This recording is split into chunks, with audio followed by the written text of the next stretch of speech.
Mark Twain, born November 30, 1835, Florida, Missouri, US, died April 21, 1910, Reading, Connecticut, American humorist, journalist, lecturer, and novelist who acquired international fame for his travel narrative, especially the Incense Abroad 1869.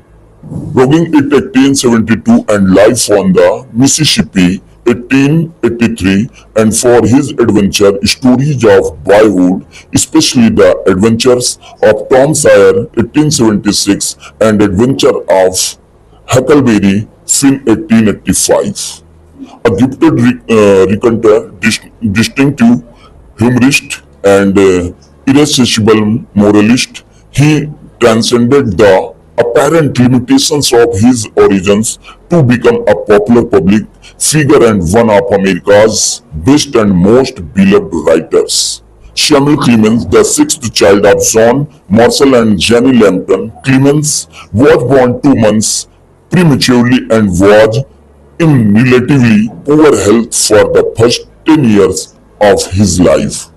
His mother tried various allopathic and hydropathic remedies on him during those early years, and his recollections of those instances, along with other memories of his growing up, would eventually find their way into Tom Sawyer and other writings. Because he was sickly, Clemens was often coddled, particularly by his mother, and he developed early the tendency to test her indulgence through mischief, offering only his good nature as bond for the domestic crimes he was apt to commit.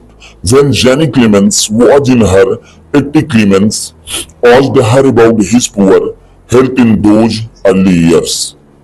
I suppose that during that whole time you were uneasy about me. Yes, the whole time, she answered, afraid I wouldn't live. No, she said, afraid you would.